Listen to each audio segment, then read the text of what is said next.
బాలు ఫోన్లో ఉన్న శివ వీడియోని డిలీట్ చేసి రోహిణికి దిమ్మ తిరిగే షాక్ ఇచ్చిన మీనా. అసలు ఇదంతా ఎలా జరగబోతుంది అనేది ఈ వీడియోలో తెలుసుకుందాం. ట్విస్ట్ అయితే అదిరిపోతుందండి. చివరి వరకు చూసి తప్పకుండా వీడియోని లైక్ చేయండి. మీరు చేసే ఒక్క లైక్ మాకు ఎంతో మోటివేషన్ ఇస్తుంది. మ్యారేజ్ యానివర్సరీ ఫంక్షన్ గురించి తెలుసుకున్న ప్రభావతి అయినా ఫస్ట్ యానివర్సరీ ఫంక్షన్ని బాగా జరుపుకుంటున్న మీరు ఈ బాలు మీనాని ఎందుకు పిలుస్తున్నారు? వీళ్ళిద్దరి వల్ల ఫంక్షన్లో మనశ్శాంతి ఉండదు, ఏదో ఒక గొడవ జరుగుతూనే ఉంటుంది అని అంటూ ఉంటుంది ప్రభావతి. మీరేమీ కంగారు పడకండి అత్తయ్య, మేమేమీ ఫంక్షన్కి రాము, మాకు అంత తీరిక ఓపిక రావాలని ఆశ కూడా లేవు అని అంటూ ఉంటుంది మీనా. అయితే అప్పుడే ఇక ఆ మాట విని రోహిణి, అలా అనుకు మీనా, మన ఫ్యామిలీ మెంబర్స్ అందరూ కూడా ఉండాలి అత్తయ్య, బాలు మీనా కూడా వస్తున్నారు, అంతే, మీరు మాత్రం ఎదురు చెప్పకండి అని రోహిణి అంటుంది. అయినా మన ఫంక్షన్కి మన ఇంట్లో వాళ్ళు లేకపోతే ఎలా అత్తయ్య? ఎందుకు మీరు ప్రతి విషయానికి మీనా బాలుని అపార్థం చేసుకుంటున్నారు అంటూ వాళ్ళకి సపోర్ట్ చేస్తూ మాట్లాడుతూ ఉంటుంది రోహిణి. వాళ్ళకి సపోర్ట్ చేస్తున్న రోహిణిని చూసి ప్రభావతి షాక్ అయిపోతూ, ఎప్పుడూ కూడా మీనా అంటే మండిపడిపోయే ఈ రోహిణి ఈరోజేంటి వాళ్ళిద్దరికి అంతలా సపోర్ట్ చేసేస్తుంది అని అనుకుంటూ ఉంటుంది ప్రభావతి. అలాగే రవికి శృతికి కూడా అనుమానం అయితే మొదలవుతుంది. తర్వాత ఇక బాలు అయితే గదిలోకి వెళ్ళాక అంటూ ఉంటాడు మీనాతో, ఏంటి రోజు పార్లలమ్మ మనల్ని అంతలా సపోర్ట్ చేసి మాట్లాడుతుంది అని అంటూ ఉంటాడు బాలు. అప్పుడే మీనా, అవునండి నేను కూడా గమనించాను, ఎప్పుడూ కూడా మనం వస్తే అడ్డనుకునే రోహిణి మరి ఈరోజేంటి మనల్ని పని కట్టుకొని రమ్మంది, అదే నాకు కూడా తెలియడం లేదు అని అంటూ ఉంటే ఆ మాట విని ఇలా అంటూ ఉంటాడు బాలు. అయినా మనం అక్కడికి వెళ్ళడం అవసరం అంటావు మీనా? నాకైతే వెళ్ళాలని అనిపించడం లేదు అని అంటూ ఉంటాడు. చూడండి, మీకు వెళ్ళాలని అనిపించడం లేదు, నాకు కూడా అలాగే ఉంది, కానీ ఇది మన ఫ్యామిలీ ఫంక్షన్ కదా, రోహిణి కూడా చెప్తుంది కదా రమ్మని, వెళ్దాంలేండి అని మీనా అయితే అంటుంది. సరే మీనా అని బాలు అయితే చెప్తాడు. తర్వాత ఇక అందరూ కూడా ఫంక్షన్ హాల్కి అయితే వెళ్తారు. వెళ్ళాక ఒక పక్కేమో 100 రోజులు ఫర్నిచర్ షాప్ పెట్టని ఒక బోర్డు, అలాగే ఇంకొక పక్క యానివర్సరీ బోర్డు పెట్టి ఉంటాయి. అవి చూసి, అబ్బో రెండు కూడా ఒకేసారి చేసేద్దామని భలే ప్లాన్ చేసావురా నువ్వు అని అంటూ ఉంటాడు బాలు. అయితే మరి మనోజ్ అంటే ఏమనుకుంటున్నావు? అయినా ఈ 100 రోజుల్లో నువ్వేం సాధించావురా, ఎన్ని లక్షలు లాభపడ్డావు అని అడుగుతూ ఉంటాడు సత్యం. అప్పుడే ఇక ఆ మాట విని మనోజ్ అయితే, అదేంటి నాన్న, 100 రోజుల్లో పెట్టుబడి తీసేసి లాభాలు వచ్చేస్తాయా ఏంటి? మెల్లిమెల్లిగా వస్తాయి అని చెప్తూ ఉంటాడు మనోజ్. అవునండి, ఎందుకు ఆడిన అలాగా మీరు తక్కువ చేస్తారు? చూడండి వాడు ఎంత బాగా ఏర్పాట్లు చేశాడు అని అంటూ ప్రభావతి మురిసిపోతూ ఉంటుంది. చూడండి అమ్మా, అందరూ కూడా మన కుటుంబం ఎంతో సంతోషంగా ఉన్నట్టు మీరు అందరూ కూడా అందరికీ చెప్పాలి, ఒకళ్ళ మీద ఒకళ్ళు చాడీలు చెప్పుకోవడం కాదు. అసలే ఈ ఫంక్షన్కి ఒక పెద్ద ఆఫీసర్ వస్తున్నారు, ఇంటర్నేషనల్ డీలర్ అతను ఇక్కడికి వస్తే మనకంతా కూడా మంచి జరుగుతుంది అని అంటూ ఉంటాడు మనోజ్. అయితే పెళ్లి రోజు వేడుకలకు కూడా బిజినెస్ మాట్లాడుకుంటున్నావురా, నువ్వు గ్రేట్ అంటాడు రవి. అప్పుడే మరేంటనుకుంటున్నావు నేనంటే? బిజినెస్ మ్యాన్ అంటే ఆ తెలివితేటలు ఉండాలి, పదండి లోపలికి అని లోపలికైతే వెళ్తారు. అలా లోపలికి వెళ్ళిన తర్వాత అప్పుడే ఇక విద్య కూడా వస్తుంది. ఇక విద్య వచ్చి, రోహిణి నీతో మాట్లాడాలి ఎరా అంటూ లోపలికి వెళ్తుంది. అలా వెళ్ళాక అప్పుడే ఇంకా విద్య అయితే రోహిణిని అడుగుతూ ఉంటుంది, బాలు ఫోన్ని ఎలా కొట్టేయాలో ప్లాన్ చేసుకున్నావా అని అడుగుతూ ఉంటే అప్పుడే అటువైపుగా వచ్చిన మీనా వాళ్ళిద్దరు మాటలు వింటూ ఉంటుంది.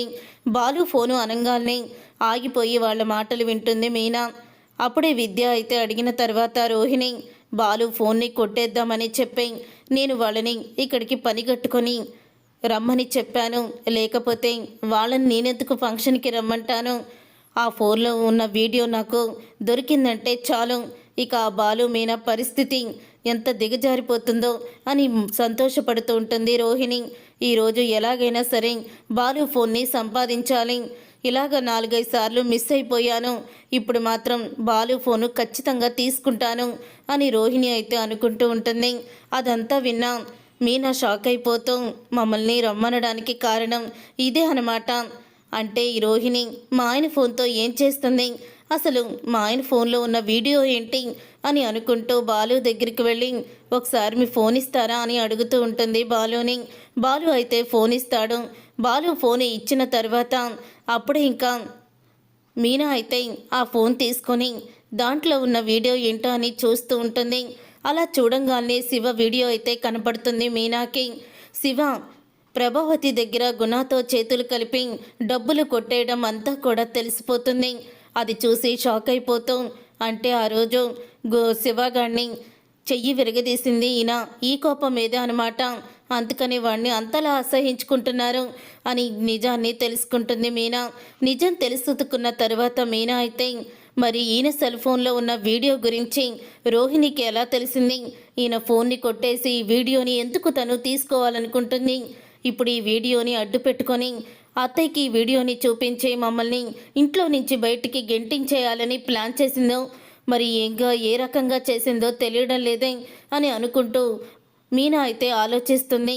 అయినా ఈ వీడియో ఈ ఫోన్లో ఉంటే ఎప్పటికైనా ప్రమాదమే, నా తమ్ముడు అందరి ముందు తను నేరం చేసినట్టు నిలబడతాడు, అందుకని ఇప్పుడే నేను వెంటనే ఈ వీడియోని డిలీట్ చేసేస్తాను అని మీనా అయితే ఇక వీడియోనైతే డిలీట్ చేసేస్తుంది.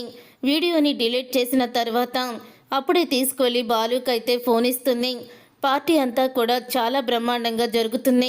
అక్కడ మందు కూడా పెడతాడు మనోజ్ అయితే. ఇక అందరూ కూడా ఫుల్గా మందు అయితే తాగుతారు. బాలు కూడా తాగుతాడు. బాలు తాగడంతో బాలు దగ్గర ఫోను మత్తులో తీసుకోవాలని రోహిణి విద్య చాలా ప్రయత్నిస్తూ ఉంటారు. వాళ్ళని గమనిస్తూనే ఉంటుంది. మీనా అయితే మొత్తానికి తాగిన మత్తులో తన ఫోన్ పక్కన పెట్టేస్తాడు బాలు. ఫోను పక్కన పెట్టేయడంతో దొరికిందే సందన్నట్టు ఫోన్ను తీసుకుని వెళ్ళి విద్య అలాగే రోహిణి ఇద్దరు కూడా గదిలోకి వెళ్ళి ఫోన్లో ఉన్న వీడియోని వెతుకుతూ ఉంటారు. ఇక ఫోన్లో అయితే వీడియో అయితే కనిపించదు.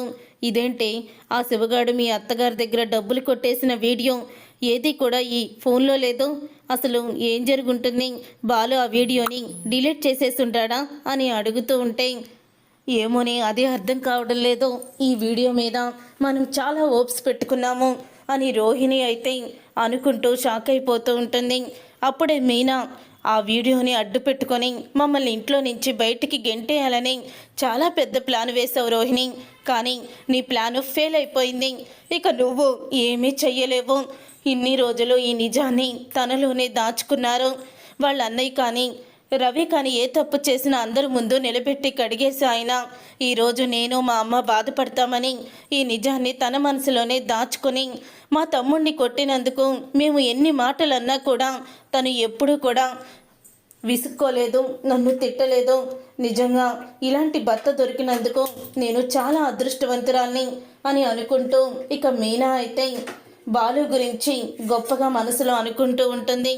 తర్వాత ఇక ఉదయం అవ్వంగానే బాలు అయితే మత్తులో నుంచి ఇక బయటికి వస్తాడు. అప్పుడే మీనా మజ్జిగ తీసుకువెళ్ళి ఏంటి తలపోటుగా ఉందా అని అడుగుతూ ఉంటే, అవును మీనా, అసలు తెలియకుండా తాగేశాను అని చెప్పి అంటూ ఉంటాడు బాలు. అప్పుడే ఇక మీనా అయితే బాలుని మజ్జిగ తాగేశాక ఇక కౌగిలించుకొని, మీలాంటి భర్త దొరకడం నేను ఏ జన్మలో చేసుకున్న అదృష్టమండి, అందరూ మిమ్మల్ని పెళ్లి చేసుకున్నప్పుడు తాగుమోతోని మనసును అర్థం చేసుకోలేని వాడిని పెళ్లి చేసుకున్నావని అందరూ అన్నారు, కానీ మీలాంటి గొప్ప భర్త ఎవరికి ఉంటారని ఏ జన్మలోనో నేను చేసుకున్న అదృష్టం కాబట్టి మీరు నాకు దక్కారు అని మీనా ఎంతో సంతోషపడుతూ ఉంటుంది. చూసారుగా ఫ్రెండ్స్, రాబోయే కథలో ఖచ్చితంగా ఇలాగే జరగబోతుంది. మరి ఇలాగే జరగాలని మీరైతే కోరుకుంటున్నారా? అయితే వీడియోని తప్పకుండా లైక్ చేసి ఛానల్ని సబ్స్క్రైబ్ చేసుకొని పక్కనే ఉన్న గంట సింబల్పై ఆల్ని క్లిక్ చేయండి. అప్పుడే మేము పెట్టే ప్రతి వీడియో మీరు మిస్ కాకుండా చూసేవచ్చు.